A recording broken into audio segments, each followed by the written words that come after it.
Hello friends and welcome to 100 Days of Making a Horse Rescue. If you love horses and horse related content, you should subscribe and hit the bell notification so that you don't miss out on upcoming equestrian content. My question for you is, what is your favourite horse game right now and why? Don't forget, you can get 10% off of anything on pinehavenponies.co.uk using the promo code COTTAGECORE. And if you enjoy this video, don't forget to hit that like button. Let's jump into it. Day 1 begins and I find myself in the woods. Surprisingly, it began to rain quite quickly, so I took shelter under a tree while I gathered wood. Then it's the usual make a crafting table, craft a pickaxe, and find a cave. By the way, this is the same mod pack and texture packs I used in my Cottagecore 100 Days video. The link to that will be down below. I mean, look how freaking cute these tools are. Equipped with nothing but my pick, a few torches, and my crafting table, I descend into the mines, prioritizing coal and iron. Unlike my other 100 days, I decided to stick to using the Kappa shaders, which make the game gorgeously realistic through lighting and water. However, the downside is that it's bloody dark in both the nighttime and the caves. I could barely see 3 blocks in front of me and subsequently found myself falling deeper into the cave. Luckily, I landed in a freezing cold lake of water that broke my fall. Deciding to embrace my mishap, I ventured deeper into the caves to find various ores and treasures that were inside. Usually I would steer clear of very dark places, especially when I could barely see. However, because this is a cottagecore challenge, monsters are off. Woohoo! After gathering a plethora of resources, I decided I have had enough of the dark, damp caves and endeavor to resurface. I emerge in the very early morning of day 2, clambering around in the dark. I find what I assume to be a river and try to cross, only to become entranced after looking up. The sky was decorated with blue ribbons, and aurora only visible at certain times in the night. As the sky lightens and the colours dissipate, I press onwards. I spot a wolf, noting that for later. Yes, of course I'm going to get a dog. Then my heart stops as I see 2 vanilla horses staring at a pair of bears. I wasn't familiar with many of the wild animals, so I didn't know if bears would see the horses as prey or if they would just leave them alone. I didn't have a weapon, so I had no choice but to hope. It appeared the local wolf population was steadily taking out sheep, which was handy for me at the time, but I wanted to keep an eye on how many sheep were still in the area because I would need to do some farming and animal husbandry later on. Chopping down trees here and there and crossing a river, in the openness of the meadows, I see my first swem horse. I've downloaded a data pack that makes them spawn naturally, which was cool at first, but you'll see why it's actually not a good idea later on. The open area I stumbled upon was actually looking really promising in terms of a building place. I would need a decent amount of space to hold as many horses as possible because, of course, we were going to do some rescuing. The only current inhabitants were a herd of bison and a lone wild horse, so after getting a good look and being sure this is where I wanted to settle, I started terraforming and flattening the land. I created a nice even base to set up camp in, and a few blocks down I popped in an infinite water source so that I could set up a little farm. Night fell and I got cozy in the sleeping bag that I had crafted earlier. Day 3 came and I was getting a head start on farming. I would first aim to grow wheat for bread and sheep feed, but after that I would switch to horse feed like alfalfa. I crafted my remaining wool into string and then converted this string into common overworld essence, which I could use to craft any hostile mob drops, you know, since I was playing in peaceful. I made myself some slime and got 2 leads, which is all I would need to grab 2 sheep that could reproduce. Off into the woods I went to discovering skunks, wild carrots, and saying hello to the wolf I had seen the day before. Soon I found a single sheep, but unfortunately they had wandered extremely close to a bear, probably as protection from the wolf that I just said hi to. Using my sneak abilities and waiting for it to wander a little further from the bear, I grabbed the sheep and booked it further into the woods. I found my second sheep a little ways away, where I observed a bear casually hanging out with the horses that we saw in day 2. I figured with their close proximity, the bears would not in fact attack horses, so I was glad to leave them be. Bringing the 2 sheep back to my camp, I had to tie them up since I didn't have a pen yet. Crafting myself a campfire, I ensured I would be warm at night, and the smoke doubled as a beacon so I could always find my way home. I replaced the stone with dirt on my little plateau to make it a little more aesthetic, and then headed out to do some more resource gathering. I picked some wild carrots to save for my future horses too. The night was impossibly dark, and I had to fumble my way back to base as I had forgotten my torches. Thanking myself again for placing the campfire, I got cozy in my sleeping bag once again. Day 4, I did my small list of farm chores before heading off again. This trip was mostly to explore the area, but also I made sure to get a lot of meat and leather from cows because I didn't really want to breed and farm them, but I knew I needed the resources that they dropped. I was surprised to spot a lit campfire in the middle of the forest. At first, I thought it was just wood that was on fire, but no, it was an actual campfire and a tent. Turning around, I was a bit taken aback to find a mule swimming in the pond behind me. I quickly realized the poor thing was tied up but was struggling to get out. The first thing I did was free them, but they still couldn't get themselves out, probably because they were tired from struggling in the water for so long. They allowed me to lead them, and I tried my hardest to help pull them out, but they just couldn't get a purchase on the muddy bank. Finally, I used the slight hill to help the mule scrabble out of the pond.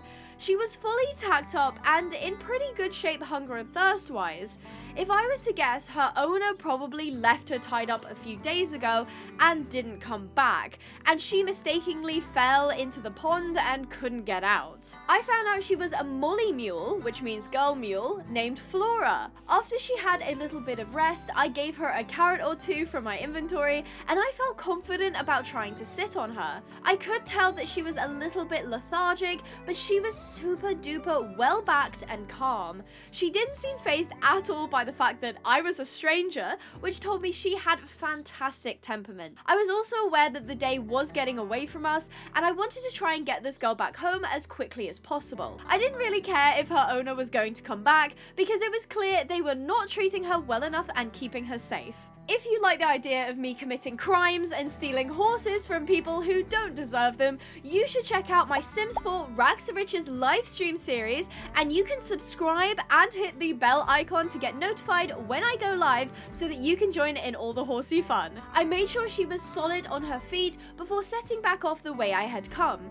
We kept our max speed at a quiet trot, as it would be easier to tell if she was lame or tired than if I was pushing her into a canter. She was incredibly easygoing and surprised me with how well she dodged trees and leaves to keep me safe when the woods got a little bit denser. As we approached the river, I found that this poor girl must have been panicked by being stuck in the pond because she did not want to cross. She was totally fine up until this point, but as soon as I asked her to enter the water, she refused by nervous jigging and rearing. The time caught up to us, and I had no choice but to set up camp without crossing the river. Untacking her so that she could be more comfortable, I realized I had almost completely run out of inventory space, and I wasn't about to make Flora carry everything. Plus, the swem saddlebags suck. So I cobbled together a brown backpack to shove everything in. While Flora was securely tied, I settled into my sleeping bag for the night. Day 5, I found a halter in her saddlebag, and I had no choice but to lead her over the water by hand. She quite literally fought me the entire way across, desperate to get to the closest dry land as she could. I did feel really bad for her, but this was genuinely the only way back home. After the little panic she had, she was totally fine, so I tacked her back up again, and we set off at a faster pace. I came across my first wild herd, and they were all so beautiful. If you want to see me do 100 days of taming wild horses, let me know in the comments below, and also tell me your ideas for horse-themed 100 days. Just as I was on the home straight and about to cross the final stream, I saw my worst nightmare. A crocodile. In my 100 days in a zombie apocalypse, which you should watch if you haven't, my best friend Queasy kept getting absolutely destroyed by one of these. It would literally grab her off of her horse, so I did not want to mess with them at all. After wrestling with Flora to get her over the river once it was clear of crocs, we were finally back home. I made some headway on land clearing so that I could get a paddock down ASAP. Unfortunately, I didn't have enough time to actually start building anything, so I left Flora ground tied, and the wild horse that hang around here actually kept her company during the night. I went to bed with a bison by my feet. Day 6, I planted my seeds and led Flora to a small pond so that she could drink from it. It was only 1 block deep, so there was no chance she'd fall in or get stuck. I'm mad about it, but I completely forgot to record me building the pasture fencing. It was a really simple rough oval design that used slabs as the railing. It always happens at least once in these videos, so I'm glad I got it done early. The pasture didn't have a gate yet, but Flora stayed diligently inside while the wild horse was just close enough but didn't actually enter. Day 7, I spent ages clearing up my inventory, upgrading my backpack, and cooking my beef. In the morning, the wild horse almost approached me, but changed its mind at the last second. Maybe they would warm up to me at some point. I tagged Flora up and we set off for a village that was downriver from us. The ride there was beautiful, wide open meadows that were prime real estate for pastures. The village was actually quite big, and I was excited to see what I would find there. The villagers were all cute animals, but don't be deceived. I found out in a bit that these cute, innocent looking foxes are capable of animal neglect. Making my way through town, I saw various animal pens and houses, but I was shocked to find a swem horse locked in a tiny pen. I was even more horrified after realizing she was protecting a tiny foal in there too. I presume the adult was the foal's dam, which is mother in horse terms, and she might have been sick or injured, or maybe just really exhausted as she kept her head very low. I tied Flora to a post and went to investigate. Sure enough, a mare named Misty was stuck in a tiny, dirty pen that was clearly made for cows. Here she was kept with no grass, no hay, and no room to move, trying to protect her newborn baby. I wanted to bust them both out right then, but there was a farmer scrutinizing me. I couldn't just take them in broad daylight, I would get into a lot of trouble, so I had to come up with some plan instead. I tried to wait until it was dark to sneak in, but the villager in charge of the animals was clearly already suspicious of me. Unfortunately, I had to leave the poor mare and foal behind, heading instead downstream, hoping to reach the sea. There I could collect kelp, a vital crafting ingredient in creating swem horse gear and items. This would allow me to create the best environment for incoming rescues, like hopefully the mare and foal. The ride was super dark, but I was lucky the moon illuminated just enough for me to see the ground. Flora seemed to have no trouble navigating, however, as she was sure-footed and steady even when I wasn't 100% of the way. She was keen on avoiding getting in the river, and I didn't exactly want to take a plunge in the pitch black anyway. We briefly stopped so I could loot a broken portal, and before dawn on day 8, we had reached the beach. I took the opportunity to have a bit of a beach ride. In the shallows, I spotted multicolored lobster that Flora gave a sniff. As the sun began to rise, I let Flora loose and she evenly cantered across the sand. Soon we came across a beach shipwreck, so I ground tied her and went to investigate. After digging out a bunch of sand, I found a chest containing lapis and valuable ores and gems. Then we were cantering back down the coast and we saw some cute seals sunbathing. I was a little nervous when we had to cross a small stream that ran into the ocean. In the distance I could see another shipwreck, so I definitely needed to cross here. I let her walk upstream slightly, and to my surprise, she splashed straight into the stream and across to the other side.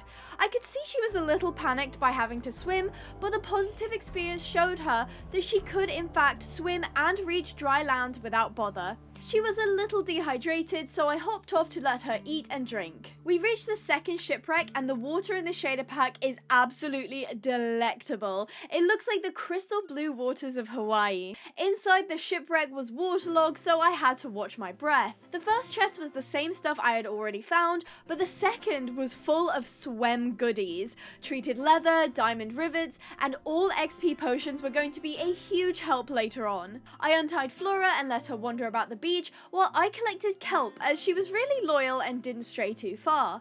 While harvesting the kelp, I made sure to leave a little stem at the bottom so that the plant could grow back. This is a cottagecore themed challenge after all, so environmentalism is important. Before long, the sun was setting again, and I readied Flora to make the painfully slow and dark journey back to camp. I took a little detour in the small hours of day 9 to scope out the mare and foal again.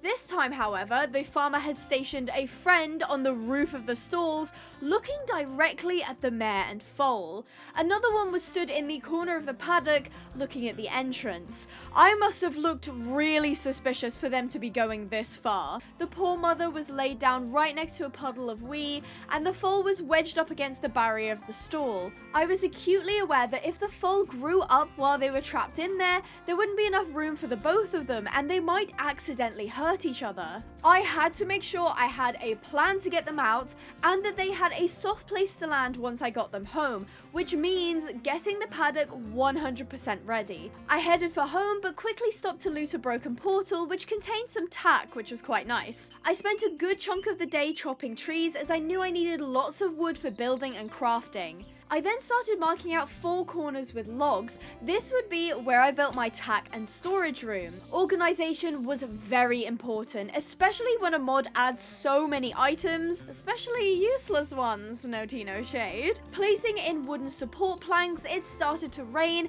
and I checked in on Flora to see if she was okay. I made a mental note to craft some blankets at some point. In the evening, I was putting in the roof, and continued even when the night was eerily dark.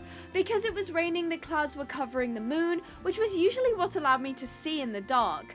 This time though, I had to rely on torchlight, which wasn't particularly bright. As I didn't have any sand yet, I filled the windows with fences and replaced the dirt floor with oak planks. I placed a few lanterns, and bada bing bada boom, cozy storage space. Day 10, I crafted a bunch of storage racks, including a saddle and bridle rack, and placed them in my newly built tack room. I managed to place Flora's tack in, and I was happy with the functionality. I spotted her sleeping on the ground in the rain, and her wild horse friend was close by. I think they enjoyed each other's company quite a lot, even at a distance. I bred my 2 sheep and then got to work creating a pasture for them. I had to do a little terraforming to give them enough space, but by the late afternoon I had a lovely pen for them to roam about in. Flora was still dutifully grazing inside the paddock, so I put off creating a gate for another day. In the evening, I went out to collect flowers for dye, and after watching the sun disappear behind the mountain, I watched the aurora bloom across the sky. After returning to camp, I crafted a tack box in rose pink and bound it to Flora, then placed it in the tack room under the rest of her stuff. Day 11 was spent crafting a bunch of things, including dyes, barrels, and half barrels for water. The first 2 I made were yellow and pink, and I popped them into the pasture. While they were cute, I decided instead to craft water troughs, as they could hold a lot more water. I made sure to install a block of water and spigot for easy filling. To end the day, I created a rose pink rug for Flora and hung it up in the tack room, ready to use for the next time it rained. Day 12, I had dyed my backpack an adorable pink with white accents and went to grab all of Flora's tack. I could not in good conscience leave that mare and foal in that horrible pen any longer, so we tacked up and set off for the village once more. Assuming I pulled off my heist successfully, I would never be able to set foot in that village again for fear of them recognizing me, so this had to be quick and clean. I went straight to the pen, and sure enough, there was still a tiger villager posted on the roof. A fox villager approached me, staring me down, but I stared right back, and eventually he wandered off. First, I had to get rid of the sentry, and to do that, I devised a complex plan which involved distractions and double crossing. I'm kidding, I just pushed him off the roof. He was completely fine. If anything, I got the feeling he was actually stuck up there, so maybe I did him a favor. I went to look at the mare and foal, and while the foal seemed in relatively good health, the mama was looking defeated and tired. To kill time, I mined up some resources that were sticking out of the jagged cliff face, and I watched as the villagers had a town meeting by the central bell. Hopefully it wasn't about deciding my fate. Soon enough, it was dark, and I quickly checked around looking for possible witnesses. The coast was clear, and I got to work tearing a hole in the paddock fencing. Then it was go time. I bust down the pen doors, and the mare came straight out, desperate for a morsel of grass. I gave her a moment to eat, clearing the way of any hay bales or obstacles. Then I led both her and the foal. If they had any complaints, they were too tired and hungry to show it. I led them to where Flora was tied and quickly replaced the fence so it might look like the mare and foal bust out of the pen and jumped the fence on their own. We began the slow walk through town, sticking to shadows and hoping no one looked out their window as I went past with 2 stolen horses. The mare was tired. I could see it in the sluggish way she walked, but my heart plummeted when I looked back and she had collapsed. I wasn't about to drag her home, so I only had one option: run back and grab a bridle to make her stand up. Flora, sensing my urgency, flew across the meadows at speed despite the dark. She then crossed the river with absolutely no issue, like she knew she needed to be strong at this moment. Luckily, camp wasn't too far and I grabbed the first leather bridle I could find and rushed back to the village to where I had left the mare and foal. After slipping the bridle over her head, she reluctantly stood and I knew I needed to get her home or she would collapse again. Thankfully, we managed to pick our way through the village and out into the meadow where we could slow down a little so that the mare could keep up. Under the moonlight, we plodded towards the river crossing, and I had impeccable timing as one moment I turned to check on the mare and foal, then I looked back again to find 2 fully grown horses. If I had left them another night, the foal would have grown up inside the pen, putting them both in danger. Unfortunately, the grown foal was now exhausted too, and I had to rush back again to get another bridle. In the early morning of day 13, I found Misty the mare nuzzling her sleeping child, and after slipping a bridle over their head, I led both horses across the river. They were not happy about taking a plunge, but once they were across, I tied them up just outside the paddock. I suddenly realized I needed a quarantine pen, as they could have illnesses or diseases that could affect Flora if they shared close quarters. As hurriedly as I could, I flattened land for this pen, and I observed Flora keeping the pair company over the fence. In the darkness, I quickly constructed a crude round pen, and first thing in the morning on day 14, I led the pair into it, closing the gate behind them. They immediately started grazing, and I set up a water station with a pink bucket so that they would never have to go without again. They both let me feed them wild carrots, and while Misty was still pretty lethargic, her daughter had perked right up.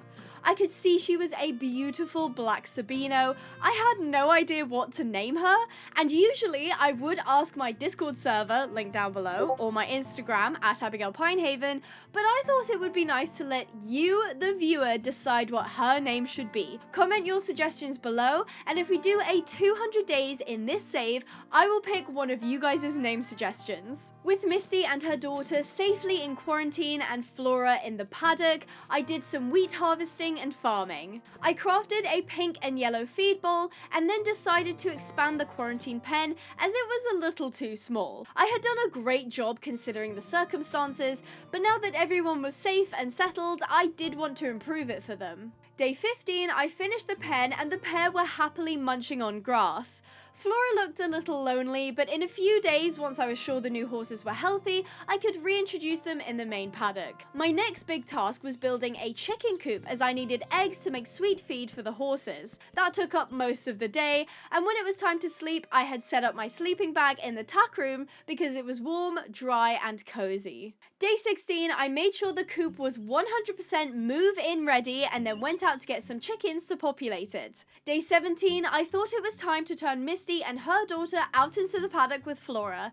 Misty was looking much better. She held her head up now that she had lots more energy and was well fed. They all seem perfectly happy together, so I had no worries that they wouldn't get along. Unfortunately for Flora, she didn't get too much time with them as I had her hitched outside the tack room and was getting her ready to go out. This time I was aiming to find a desert biome because I needed lots and lots of sand, mostly for white concrete as I was going to build my house with it, as usual, plus I needed quite a bit for the barn I would eventually make for the horses. Just as we were going to head out, it began raining, of course. No matter for the Wonder Mule though, as she was completely unfazed and we pushed on. My plan was pretty much just to follow the river a little bit and then break off in hopes of finding a desert. On my way, I saw a few wild horses and one sort of looked like Sporkle. It took everything in me not to go over and catch her. I also saw an emu on my way. Hey little guy.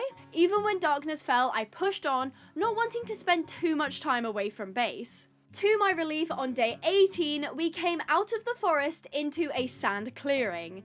I was sure this was a desert and quickly started hoovering up sand for all of my crafting, still being careful to dig in a way that made the dunes look natural as I didn't want to ruin the biome. Once I was sure I had plenty, I went deeper into the desert towards a temple, being extremely vigilant when descending into the tomb, trying not to set off the TNT hidden beneath the floor. The loot was bountiful and I got lots of materials and goodies to make my life easier. Onwards onto the next desert temple with a similar set of loot. By the third temple, it was business as usual until I saw the floor had been removed above the tomb. Peering down, it became clear. Some unlucky raider had triggered the TNT, destroying the chests and dying in the process. All that remained was a lone skull and lantern. A little disappointed, I spotted a pillager tower from the entrance. On our way, Flora bucked, which was unusual for her, but I just put it down to being hot and tired.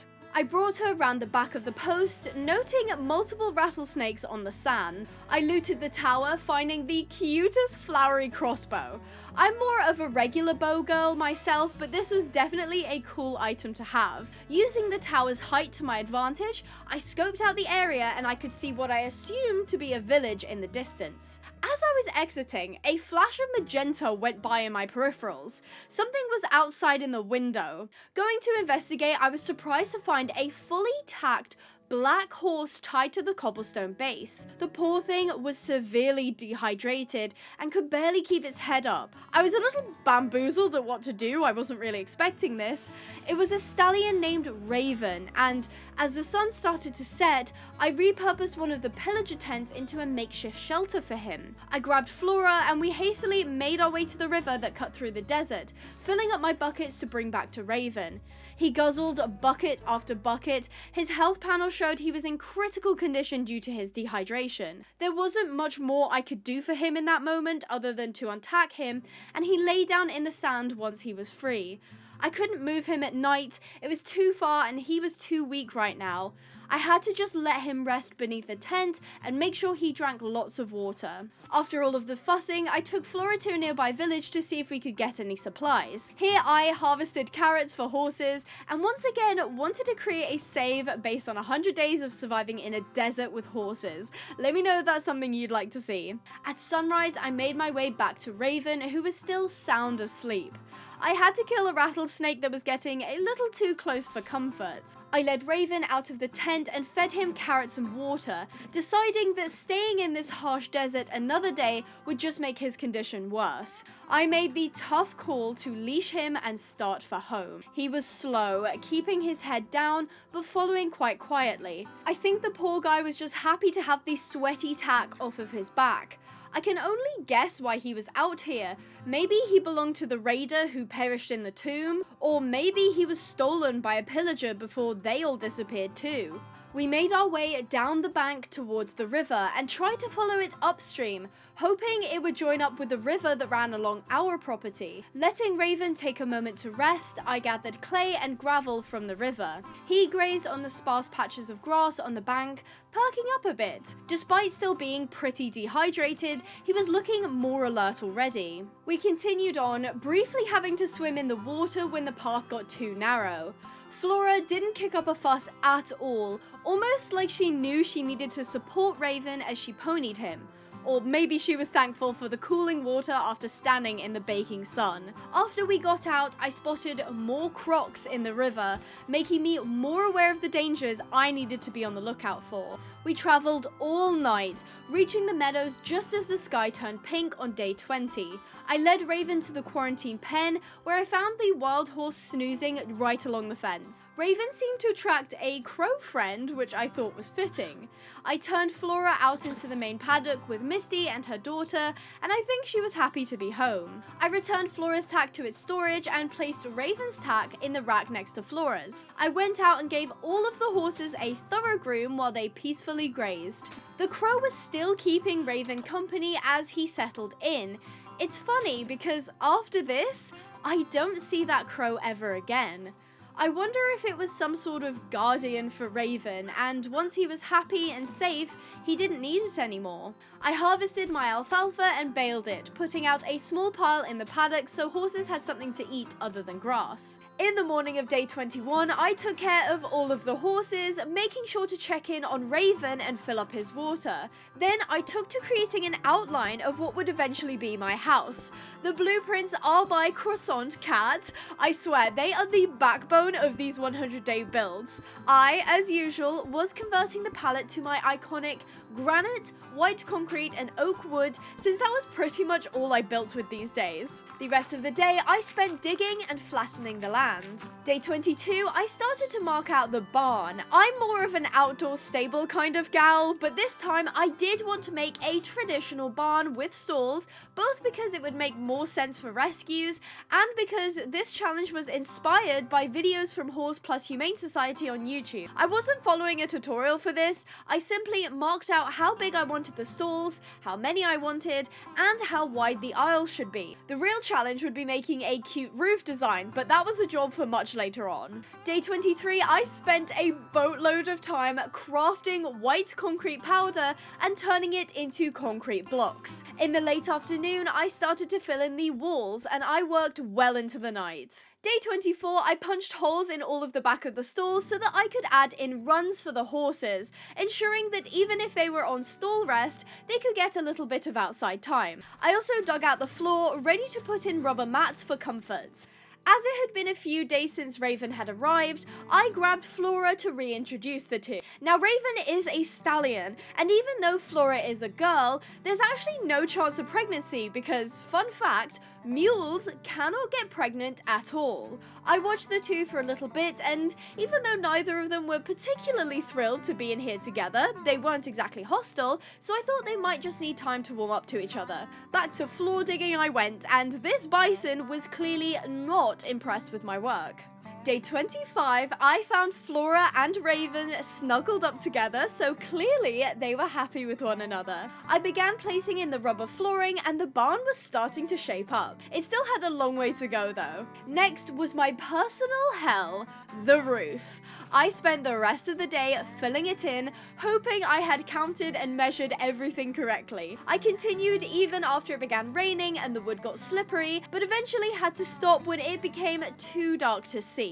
Day 26, I simply continued the job and cut out a few holes that would later serve as skylights in each of the stalls. Day 27, I was incredibly relieved to see the barn was starting to look pretty good. Today was more of a recoup day as I smelted glass, harvested crops, sheared the sheep, and baled more alfalfa. In the late afternoon, I began designing the runs, and it took some fence cutters and lots of trial and error, but by the moonlight on day 28, I had them all installed. Flora and Raven were snuggled again, and I can't help but think they must really take comfort in each other. I hoped the wild horse that had once comforted Flora wasn't too upset. I finished installing the runs on the other side of the barn and dug out the aisleway. Because this was an American-style barn and it was a rescue, I went for coarse dirt instead of oak planks, mostly because it gave a rustic charm. Day 29, I worked on the stalls, which were now enclosed with purple gates for a splash of fun color. Day 30, guess who was snuggling again? I started decorating the barn using coolers from Mr. Crayfish's furniture mod as grooming boxes and installing feeders, hay nets, and water buckets in each of the stalls. I put in paint gates to separate the stall and the run, which would allow me to control their grass access if necessary. I also filled in all the skylights with glass, which filled the barn with natural light. To finish off, I added lanterns in each stall so that I could see at nighttime too. Day 31, it rained all day, and I used bone meal on the runs to give them some grass growth for the horses to munch on. When I went out to check on them, I heard thunder, and it became clear this was not light rain, but rather a storm. I brought Flora inside to test out the new barn, and I think she approved, so I went out to get all of the other horses and bring them inside. The storm made it dreadfully dark in the evening, and I could barely see Raven as I led him inside and into the stall next to Flora. I closed up the run gates that I had seen lightning, and I did not want anyone getting struck. Misty and her daughter were a little trickier though. Since I rescued them from the cramped pen, they had spent their days outside in a lovely big paddock, but I had done no work with them and subsequently did not know if they would suffer from claustrophobia and become panicked inside of a stable. Deciding it would be cruel to shut them inside of a stall, instead I blocked off the entrances of the barn and opened the stalls so that they could roam freely in the aisle. Missy's daughter had wandered inside of a stall, which was promising, but Missy stuck to the wider hallway. Pretty soon they had both felt comfortable enough to lie down and sleep, so I took that as a sign that they weren't stressed about the situation. Day 32 was bright and clear. I found all of the horses happy inside the barn. I was glad I had the dirt aisleway after all. Now I had the task of turning all of the horses out again, this time leaving Flora and Raven in their stalls with access to the runs. I felt like the barn had opened up a lot of possibilities for rehabilitation, which I was super excited about. Plus, there were 8 stalls in total, which means I technically had room for 4 more horses. I set out to expand my farm, and in the early hours of day 33, I started putting in the flooring of my house. As the day got lighter, I placed the wall outlines before heading out to take care of the horses for the day. In the afternoon, I put in some dirt paths to make the place look a little more polished and well connected. Day 34, I was working through the night to make some headway on my house. During the day, it was business as usual, making sure the horses were groomed, fed, and had enough water. I figured it was about time to put in a bridge, as dragging horses across a stream was a little unconventional. No tutorial here, so it came out a little rough around the edges, and it was finally complete on day 36. Day 37 was routine as usual, and I set out to build a small shed to store hay in. Day 38, I finished said shed and popped in single fairy lights around the pens to subtly illuminate the property. Day 39, Misty and her daughter enjoyed their alfalfa from a brand new paddock feeder. I was a bit concerned the pair might have worms because these two would not stop eating. I later found this was a flaw in the swem mod, but at the time I was incredibly perplexed. I gave them a small pile of extra bales because today I was going to head out with Flora. I got her tacked and ready in the barn, which was nice. Then we set off testing the new bridge for the first time. I saw the wild horse had moved further downstream. They probably weren't a fan of the big barn that had suddenly appeared in their grazing spot. The bridge was solid and Flora had no trouble getting across. She was a lot more calm now swimming across water, but this bridge meant she didn't have to do it on the regular. As we cantered in a new direction, I saw a massive patch of dirt, which was very unusual. I discovered the culprits, a small herd of wild swem horses. This was just one of the reasons the data pack was a little bit of a bad idea. I'll mention the others later. These guys were absolutely tearing up the landscape, and unfortunately, they weren't going to stop. I reached the village at sundown, so I didn't have much time to explore. I mostly did some mining and freed a butterfly that had been trapped in a bottle. Be free, little guy. Then I used the butterfly shed as my shelter for the night, laying my sleeping bag down and getting cozy. Day 40, Flora and I spent some time wandering around the village, just seeing the sights. At one point, I thought a raccoon was stuck in a pen and I went to open the gate for it, only to see it climb straight out the other side. Guess he didn't need my help after all. I did come across a horse in a small pen shed with cows, but observing them for a little bit, it was pretty clear that as a vanilla horse, they had adequate space and therefore I couldn't really justify busting them out and rescuing them. I found myself in the cutest little market where they sold all kinds of goods. I didn't have anything for trade, so I just perused. Exploring some more, I came across a very strange and out of place structure. It looked like a corral, and inside, 3 wild horses and 1 foal. They had plenty of grass, but I didn't see any water sources for them to drink from. I have to assume that maybe this unlucky herd was overgrazing in the area and the villagers had rounded them up to prevent further damages. I didn't go inside the pen, but observed them from the fence line. They seemed happy enough, but this was a farming village. They had no use for wild horses. I was worried that they would be left in here, so after conducting my review, I concluded these horses needed saving. Unfortunately, I didn't have the correct facilities right now, as I couldn't exactly put them in stalls without stressing them to high heaven. I grabbed Flora and we went to exit the village when I was thrown yet another curveball. By a small pond surrounded by log stacks was a wagon horse still tied to the wooden cart.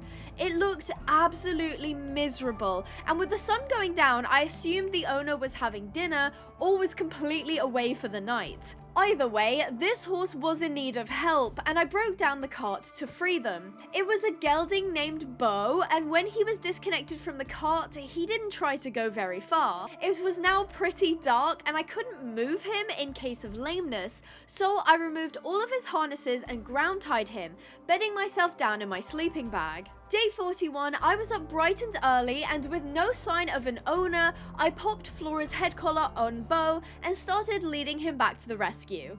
I was feeling extra petty, so I stole the cart, attaching it to Flora. Bo was quiet to lead, much like how Raven was, but I could tell he was a little bit older and was worn down physically as well as mentally, so it would take more than just food and water to perk this guy up. We made pretty decent time, arriving at the bridge before noon. I didn't know how Bo would react to the crossing, and Flora proved yet again to be a wonder mule as she pulled the cart by backing up so that I could keep a clear eye on Bo. Once we were across, we beelined for the quarantine pen. Here I unleashed Bo and he immediately starts grazing and taking big mouthfuls of alfalfa. I don't exactly remember why I made this decision, but I end up bringing him into the barn and giving him a stall at the end, away from Raven and Flora. I think I liked the idea of him having shelter and a soft place to stand, so he was going to carry out his quarantine from the comfort of the stall. Flora gets put in her stable, and on day 42, I refill all the feeders and check in on Bo, who seems to be doing better already. I drag the stolen cart next to the hay shed, mostly for aesthetics, and harvest my alfalfa to make more bales. We had 5 animals now, and that was a lot of hungry horses to feed. I potter around for most of the day doing chores, and this is currently what the rescue looks like at night, with all of the paddocks lit up. In the nighttime, I finally get around to installing the windows in my house too.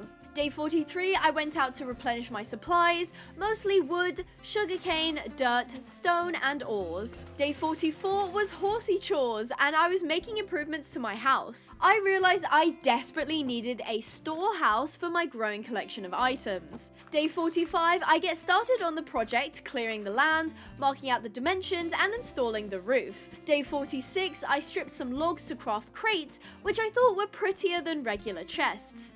After digging out the floor and placing in oak planks, I started the arduous tasks of organizing all of my belongings and moving them into the correct crates. I did this all through the night, and in the morning of day 47, I placed in an oak table to serve as my workshop area. I also got around to converting the diamond plates into regular diamonds. Because Bo was looking much healthier and seemed clear of any pathogens, I moved him into the stall next to Raven so that they could share a fence line. Day 48, I crafted a bunch of desensitization items to start training the horses, and I was crashing out internally over how bloated the swem mod is with needless items. I mean, come on, yellow snow, full sets of armor and weapons you can't use or wear, the ridiculous number of random items that can only be used in one recipe for one purpose.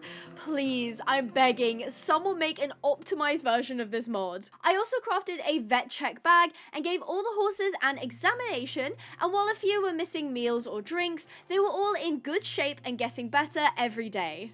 Day 49, I thought it was time to officially introduce Misty and her daughter to stalling. The best way I thought I could do this was to simply bring them into the barn and see if they had any curiosity or motivation to introduce themselves to the stable. I hoped that the space was big enough to not trigger any issues, and after some grooming, Misty actually went into a stable by herself to eat the hay net. I kept a close eye on her, and after it became clear she was very calm, I closed the doors and leashed her daughter. I hoped showing her that her mum was happy and relaxed, she would get the sense that there was no danger, and Misty was certainly unbothered. I did lead her daughter into the stall, and she was also unfazed, helping herself to the hay net. Deciding that everyone was at ease, I checked up on Misty properly and found that she was happily munching on grass in the run and sharing a fence line with Bo. I only just realized that by putting Misty's daughter in a stall across the aisle, I was actually weaning her from her mum. I had totally forgotten to do that earlier, and she had stayed by her mum's side well into adulthood. I just hoped she wouldn't struggle with the change too much. Now that I had tools for training and plans to back Misty's daughter at some point, I longed for a round pen. At first, I wasn't exactly sure where to put it, but I knew I wanted it somewhere in the middle of everything because I didn't want to have to go too far out of the way if I was training a lot of horses in a single day. I settled on a clear patch of grass just outside the barn. I couldn't make it too big due to space restrictions, and I was a little worried it would make the property feel cramped, but I marked out the dirt anyway, as I wouldn't really be able to tell until it was built. Day 50, the round pen fencing was done and I put in sand footing, mostly because I had loads left over. It was raining and I didn't have enough rugs for all of the horses, so I brought them inside and closed off the runs for tonight. Day 51, the rain had cleared up and I got to see the finished round pen in the daylight, and I don't think it looked too shabby. Today I turned all of the horses out into the main paddock for one reason: they had absolutely annihilated the grass in their runs, so I needed to bone meal it back to life and then let it rest for a little while. All the horses looked so cute turned out in a big herd, and Bo even stood on the hay pile. I got to work rejuvenating the runs, and I had little extra time at the end of the day, so I pulled Flora out of the paddock and into the round pen for a test drive. I was just going to do some groundwork and I used bells to desensitize her. She was pretty spooked at the noise at first, but by the end of the session she was a little more adjusted. Day 52, the horses were enjoying the open space, and I noticed that when they were all together, my frame rate dropped quite significantly. Luckily, it isn't too noticeable in the video, but I was aware that the more horses I had, the worse the lag was going to get. I took Flora out again today so that we could go and visit the wild horses. While she was hitched to a round pen post, I saddled her and then did a nice steady warm-up to get her limber and ready to go. We flew across the meadows and reached the village where the wild horses were being kept just as it began raining. The horses were huddled together, but none of them had a low headset, indicating they were healthy enough for now. I still didn't have the facilities to help them yet, so all I could do was periodically check their situation until I could get them out. Despite the rain, Flora was sure-footed and even in her stride, and we were back crossing the bridge in no time. I thought I should put in some guardrails along the bridge to prevent the chance of falling in the river, but I never ended up getting around to it. Flora was turned out into the paddock, and I slept in the tack room yet again because my house wasn't quite ready yet. Day 53, I trained 3 horses: Flora, Misty, and Bo, who all did very well, and then I crafted a bunch of different colored halters. Usually I assign a color to a specific horse, but because I had so many at this point, I just let them have whatever color I thought suited them best. Flora got her salmon pink halter, Bo got mint green, Misty got lavender, Raven got ice blue, and Misty's daughter got the yellow one. Day 54, I grabbed Raven from the paddock. Luckily, he was already backed and had tack, so after getting him ready in the barn aisle, I hopped on him and we headed up the mountain. The reason for today's excursion was simple. I wanted a cherry blossom tree on the property. So we climbed the hill to where the trees were, and I spotted a village that was tucked behind the mountain. I had no idea it was there because I hadn't come back this way before. I gathered all of the supplies I needed from the hill and then went to investigate. When I arrived, I was scrutinizing the place, looking for signs of neglect. I found 2 vanilla horses that must have been twins because they looked identical. The pen was adequate, however, and I concluded they did not need to be rescued. For a moment, I thought the village had passed. However, I quickly changed the verdict after spotting 3 baby donkeys locked in a pen, much like how Missy and her daughter had been. The pen wasn't as cramped as they were quite small, but 1, they seemed orphaned, and 2, when they grew up, they would encounter space issues. No longer giving these villagers the benefit of the doubt, under the cover of nightfall, I grabbed all 3 and stole them from their pen. It took me a little longer than I liked to get them out, but once I hopped on Raven to make my quick getaway. I soon realized that their little legs hindered their speed, so I had to keep Raven at a walk. It was going to be a long night to get these babies home. In the early hours of day 55, I'd reached the barn and subsequently put them in Flora's empty stall. I also blocked off their access to the run as I wasn't sure if they were small enough to escape. I was up early in the morning poo picking the paddock and checking in on the babies. They were a little unsure of their new surroundings, keeping very close to each other for comfort. I attempted to put in a cherry blossom tree next to the round pen, and I had to get it perfect. In the dead of night, I finally had the tree I wanted, and I had lit it up with lanterns, and it certainly made the place look cottagecore and cute. Day 56, I showed Flora the baby donkeys in an attempt to give them some adult company. Mostly this was because Flora had fantastic temperament, but also because she was part donkey too. While I let the equines adjust, I put in some lampposts near the paths. Day 57 was more babysitting, and I began the house decorating, which I was quite excited for, as I love me some interior design. Day 58, the eldest donkey had grown into an adult, which made the other 2 babies cling to them for support. Once again, utilizing the nighttime in a productive way, I made more progress on the interior, and on day 59, the front room / kitchen was mostly done. I had gone with yellow in the kitchen because the color has really been growing on me lately. Let me know in the comments what your favorite color is. Of course, I had a pink sofa and lots of plants, as well as a custom brick fireplace. Today, all 3 donkeys were grown, so I brought them into the round pen to tame them. I had no intention of putting them to work or riding them, but making sure they were tame meant they wouldn't despawn. I popped them into the quarantine paddock because I needed a dedicated space for them, but I might end up needing the stall for a swem horse. That did mean I no longer had a quarantine pen, but rather a donkey pen, so I'd need to build another one at some point. Day 60 was very exciting as I began backing Misty's daughter. We started with a very simple premise: let her loose, lock the gate, and pop the saddle blanket on her back to see how she reacted. It was pretty clear she was unbothered by the foreign object on her back, so I led her around the pen in hopes that would make her more aware of it, but she was really not fussed, which was fantastic. Feeling confident, I placed an English saddle on her back, without the girth, so that if she wanted it off, it would come off.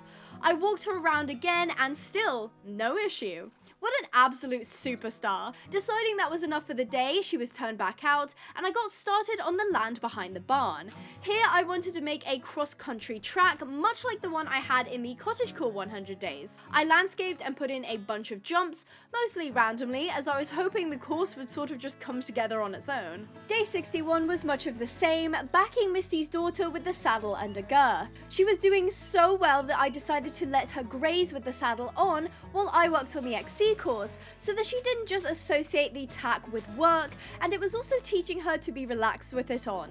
Day 62, there was rain and lightning, so I put a pin in Misty's daughter's training and brought the donkeys inside the barn. Misty's daughter isn't a great name, so I hope you've commented a suggestion for her. All of the horses got brought inside too, and I took the day off to decorate the second part of my house. The little nook at the back ended up being my bedroom, and it turned out so cozy. I was in love. Day 63, everyone was turned out again, and I spotted the wild horse from many days ago.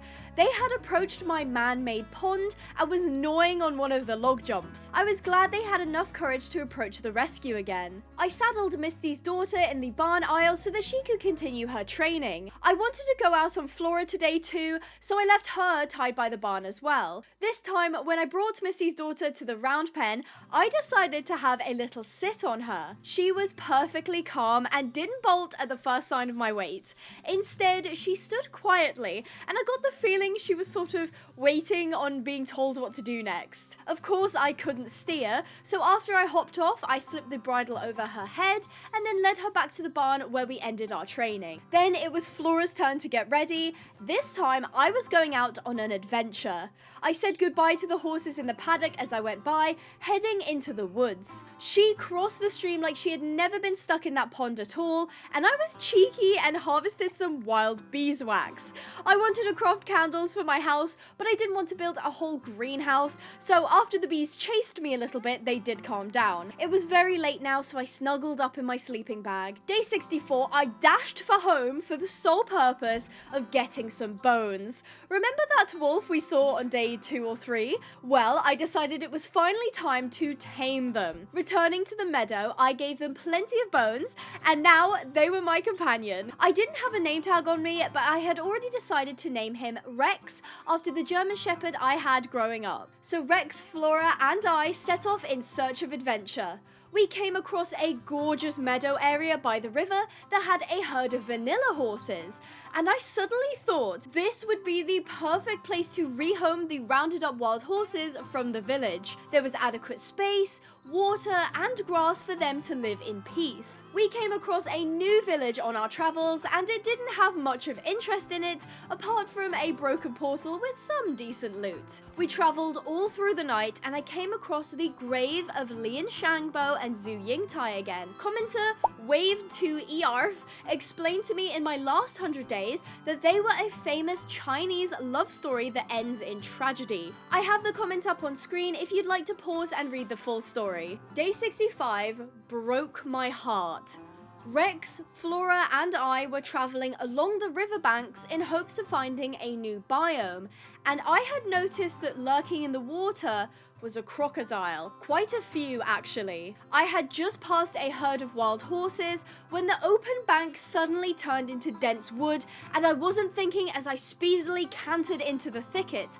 I almost ran over 2 crocs laying on the grass, and I was forced into the water to avoid them. Suddenly aware of the fact that we were all in danger, I spurred on Flora, but she refused. Rex, who had been following us, was snatched by a croc who dragged him into the river where he death rolled, ending his life. I was stunned and upset. How had I been so careless? A stupid mistake led to my dog perishing. I was then angry, out for vengeance as I axed the crocodile until it too perished.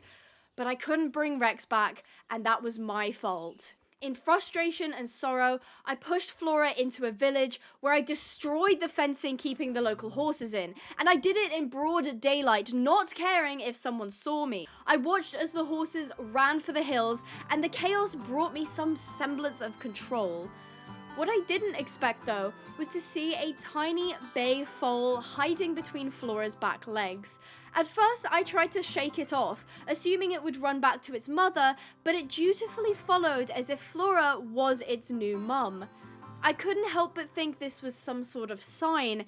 Maybe I needed this foal as much as it needed me, and I would not make a mistake this time. I was careful climbing the hill, making sure the tiny foal could keep up. I was surprised to see another foal, this one grey, stood alone on the mountain ridge.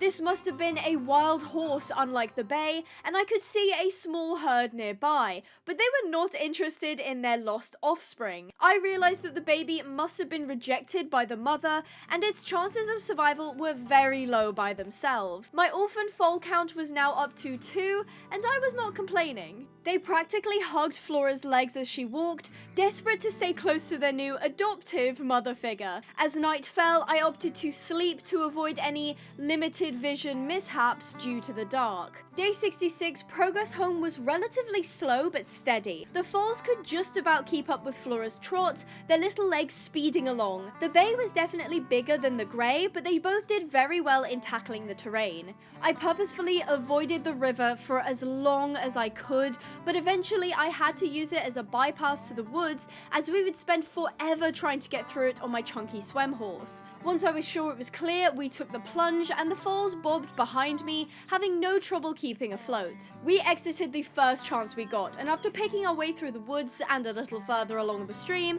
I saw the top of a very pink cherry blossom tree. We had made it home. I wish Rex could have seen this place. I feel like he would have loved it. I beelined for the barn, shutting the foals inside Flora's stall. Because they were so attached to her, I simply untacked her and let her in the stall with them. She was more interested in the hay net and grass, but the foals were happy to have their adoptive mother with them. I knew Flora didn't have much of a maternal instinct, but she would keep the babies safe until they could be on their own. Day 67, I found the two rascals playing by the fence. The bay was certainly bigger and more confident, while the grey was a little more timid and skittish. They had settled in really well though, and Flora was being a great guardian to them. I peeked over the fence and saw the donkeys were getting on well, then I went and grabbed Misty's daughter for some light backing. I tacked her up at the barn, noticing the wild horse had really taken to the new cross-country course. Today we were teaching patience. I tied Missy's daughter up at the round pen with her saddle on, then left to clean the paddock and do chores.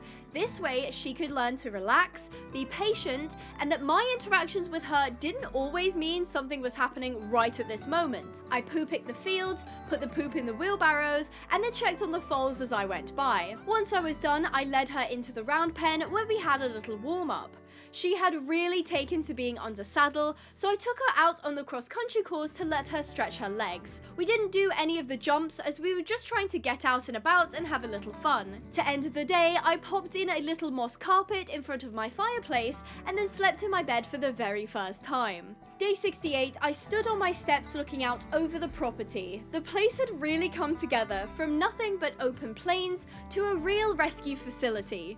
I found the foals checking out Flora's water trough, the little cuties, and I got Raven from the field. Today would be my routine checkup with the wild horses, so we saddled up and the donkeys watched us curiously as we went by. Raven had tremendous speed. I was starting to think he probably had the best breeding out of all of the horses I had rescued. Not much had changed with the wild horses, so before we knew it, we were home again. In the late evening, I tried to decorate the space next to my bedroom nook with varying levels of success. Day 69, I continued this task and I think I did a pretty good job of it in the end. Then it was the usual horse chores. I spruced up the storage with some decorative leaves. I suddenly felt the urge to create a memorial for Rex, as I wanted to honor him in some way. I created a small grave with his name on a placard. It wasn't much, but it made me feel like I had kept his memory with us. Day 70, the bay foal had grown up and I moved them and the grey foal into their own stall to give Flora a break. The bay was like an older brother to the grey foal and I knew they would look after each other now. I was back out with Misty's daughter exercising on the XC course. Again, no jumping, but I did get her to go through the water obstacle. Heading back to the barn at the end of the day, I discovered the grey foal had also grown up. They must have been closer in age than I initially thought. Day 71, I had to tame the pair of vanilla horses and I started with the bay as they were older and would set a good example for the grey. I discovered the bay was in fact a stallion and the grey was a mare. How cute is that? Once again, I had no permanent place to put them, so for now they hung out in the round pen while I dashed off to copy the donkey's paddock. Later that day, in the warm rain, I finished the fencing and even though it wasn't necessary, I did give them a water trough. A tortoise had wandered onto the path, probably coming in from the river. I loved seeing the wildlife out and about, especially when they weren't dangerous. In the early evening, I grabbed the bay and the grey and brought them into their new pen where they would spend their days grazing together. Day 72, I crafted some name tags and asked my Discord for donkey names and my Instagram for names for the bay and grey. All of my links are below, so follow me on Instagram at Abigail Pinehaven and join the Discord for a chance to be featured. That day, I also had a little ride on Raven, who popped over over a few jumps on the course. Day 73, we had our new names. The donkeys were now called Fluke, Flicker, and Finn. Thank you, Eden, on Discord for the suggestions. And the grey became Sterling, suggested by Juno Fox on Instagram. Love you, girl. And the bay became Joey, as submitted by Nicolette_Raven on Instagram. With everyone now named and the rescue working like a finely oiled machine, I took some time to renovate the tack room. I crafted loads of tack boxes, feed bins and lockers, and this continued on to day 74 where I crafted the feed station. By sunrise, the place was looking delightful, a perfect blend of cottagecore pastels and practicality for the rescue. Later on, I filled the racks with brand new rugs ready to be used in rain or harsh weather. Day 75, I had some bits left over from my tack room reno, so I added a saddle and bridle rack to my house, placing on the most adorable lilac blanket, salmon saddle, and mint green cloth bridle. Day 76 was finally the day we were going to gear up and rescue the wild horses. I cleaned the paddock and brought all of the horses who were out into the barn. This was because I was going to use the main paddock to hold them, as it was big enough that they wouldn't feel trapped, and it already had all of the amenities in it. I made a bit of a mistake tacking Raven up and bringing him on this rescue. I should really have brought Flora, but I figured his superior speed might come in handy if I get caught. We made our way over to the village in the evening where I waited for the cover of darkness. I was really chancing things here as I would need to leash completely feral horses in the pitch black, hoping that they didn't attack me. Once they were all secure, I led them out of the corral and hopped onto Raven, and we dashed off into the night. We weren't too far outside the village before they needed to sleep, so I let them rest until first light. Then we made our way across the meadow and onto the stream. I wasn't going to use the bridge for fear of freaking them out, or even accidentally pushing each other into the water, so the safest option was to lead them across the stream. They weren't thrilled by it, but we were back on dry land soon enough, and before I knew it, they were all huddled around the paddock feeder in the main pasture. They were clearly hungry, but now had access to free grazing, water, and alfalfa, and they would soon settle in. With the excitement of rescue now over, I put Raven back in his stall and took some time to watch the new horses. It was a real moment of fulfillment, knowing I had helped these guys, and once they were all healthy, I planned to release them back into the wild too. Day 78, I rode Misty's daughter, and she was practically a fully backed horse now. We had a lovely ride around the course and even took an excursion up the hill for fun. The rescue looked incredible from up here. It was everything I had wanted it to be. Day 79, I took Flora out on a long ride, mostly to see what there was to discover, but also because I wanted to replenish my supplies. Also, holy moly, do you guys see how much of this hillside the swem horses have destroyed? The problem is, swem horses aren't really designed to be wild spawns, as when they first get loaded in, they have a certain number of food points to reach each day. Because grass is only 2 points per block, and the requirement is at least 224 points, that means they spend every waking moment grazing every day that they are loaded, and that's what leads to grass not having enough time to grow back before they're grazing on it again. Anyway, side tangent out of the way, I rode as far as I could, nearing the sea before stopping to collect wood and sleep for the night. Day 80, I spent the entire day mining and slept on the beach that night. Day 81, I tried to take a shortcut through the snowy mountains. I was a little homesick, so I didn't want to dawdle, but I did have to be very wary of deep snow that Flora could get stuck in. Luckily, because she was so large, it would take more than a few blocks to make her sink. Once I was sure this was regular snow, we trotted through the chilly peaks, keeping pace but not getting sloppy. Just as we were nearing home, I spotted something beige in the sea of white. Getting a closer look, I was shocked to see a shivering palomino stuck in the snow. I quickly hitched Flora to prevent her from falling into any deep snow and began frantically digging around the trembling horse. The poor thing was freezing and weak and wouldn't walk out of there on her own, so I climbed back onto Flora so that we could pull them out. It was slow, but eventually they were clear of the deep snow and had stopped shaking. I found out this was a mare named Sienna, and I have no clue how she got stuck in the snow like this. Quick editor's note, I do keep referring to this horse as Sienna and not Sierra, as you can see her name is, so I do apologize for that. She had a full tack set on, so she must belong to someone. I hadn't seen signs of life anywhere, so I'm not really sure what was going on. If you have any theories, let me know in the comments. I carefully led her through the snowy pass and down the mountain, where she lay down in pure exhaustion. I gave her a few buckets of water to stave off the dehydration and bed myself down until morning. Day 82, we made it home, and I gave Sienna a stall at the end of the barn where she would be warm, dry, and away from the other horses while quarantined. I definitely had a soft spot for her as she was a palomino. I fed her and let her rest while I did some fishing from my bridge. Day 83, my frames were hanging on for dear life with all of the swem horses in the area, so I got my chores done as quickly as possible and retreated to my house where I added plants and flowers to the exterior. Day 84 was more of the same, plus I got in a little bit of fishing. Day 85, I gathered all of my uncooked marine life and set off on Flora in search of a cat. At a brand new village on day 86, I saw a beautiful white feline with heterochromia, and after some patience and bribing, the kitty was now mine. Day 87, we were home safe and sound, where I gave my kitty the name Alaska. Day 88, Missy's daughter had a flashy new pink saddle pad to rock, and she was getting on swimmingly with her training. Day 89, I stopped putting my wild horse release plan into motion. The first thing I had to do was make a clear path from the rescue to the meadow where we would release them, and that required figuring out the quickest way there and then chopping down any trees they could get caught on. It was raining pretty heavily in the evening, so I took shelter under a tree and slept through the storm.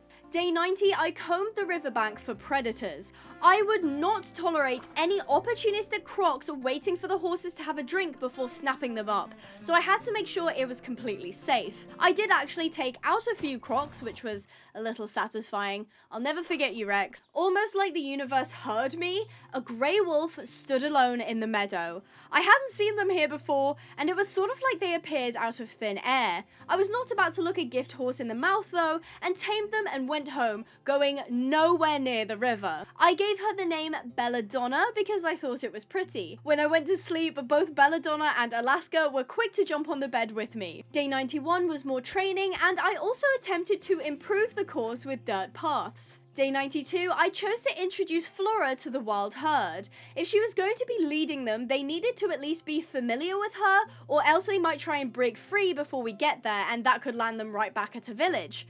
I didn't put her in the paddock just yet, but I let her watch them from the gate. Day 93, I actually turned her out, and in her unbothered fashion, she sauntered over to the paddock feeder, not paying much mind to the grey paint and her foal that were grazing close by. Satisfied that they would not attack her, I got on with my chores and checked in on Joey and Sterling, who were living their best life together. I checked back on the wild horses, and while Flora had grazed her way to the outskirts of the paddock, they all seemed content with her presence, and they left each other alone, which was all I could ask for, really. Day 94, I checked in on Sierra, who was doing amazingly, and then decorated my loft, making it a cozy little reading getaway. Day 95, I tacked Sierra up, this time in borrowed English gear, which was very different to the Western kit I had found her in. After testing the waters in the round pen, it was clear that she was backed and well trained, so out onto the course we went.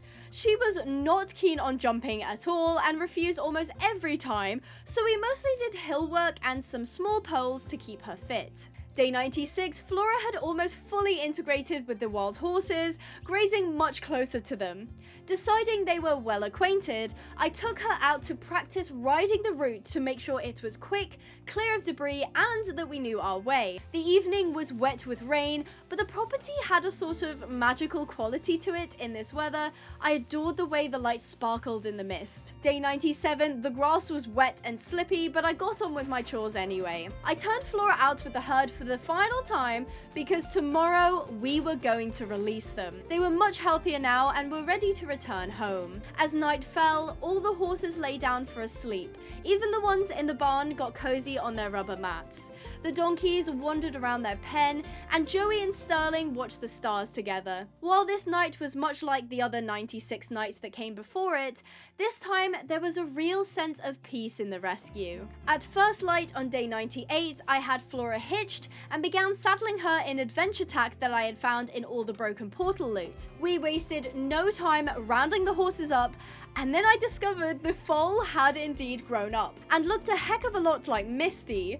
This was actually a good thing, as transporting a foal was much more risky anyway. Then we hit the road, and I made sure the horses were behind me and that no one had gotten loose by glancing over my shoulder every 10 steps. Over the mountain we went, through the valley pass and up again, before entering my clear path through the woods. I was so glad I had taken the time to plan this out, or I would have been here all day. Before I knew it, we were out of the woods, literally, and I released all the horses in the middle of the meadow. They were a little confused at first, unsure of their newfound freedom. They did begin to explore though, and soon they were grazing and relaxed. Now they would live out their days in the wild, just like they were meant to. The ride home was a little melancholy. I was so proud of how far the rescue had come, and the fact that we were able to release all the horses, but the herd had grown on me, so I would miss them. Day 99 was a new day, and I got to turn every single swem horse out together in the paddock. Then I deep cleaned the entire barn, which was now covered in poop thanks to how many horses were living in it. My rescue herd was looking fantastic and healthy, and I felt so happy that I could give them this life. To end things, I had a final ride on Raven, who flew around the cross-country course, making me feel alive again. Then I hung up and put away all of the tack, leaving the tack room spotless. Finally, it was time to sleep, and with Alaska splayed out on top of me, I rested my eyes for the final time. We made it to 100 days of our horse rescue challenge. Bonus question for everyone still watching: which rescued equine was your favorite? Let me know in the comments, and if you'd like to see more of these videos, you can support me by becoming a channel member or by shopping on pinehavenponies.co.uk. So I hope you guys enjoyed, stay positive, and I'll see you in the next video. Bye bye!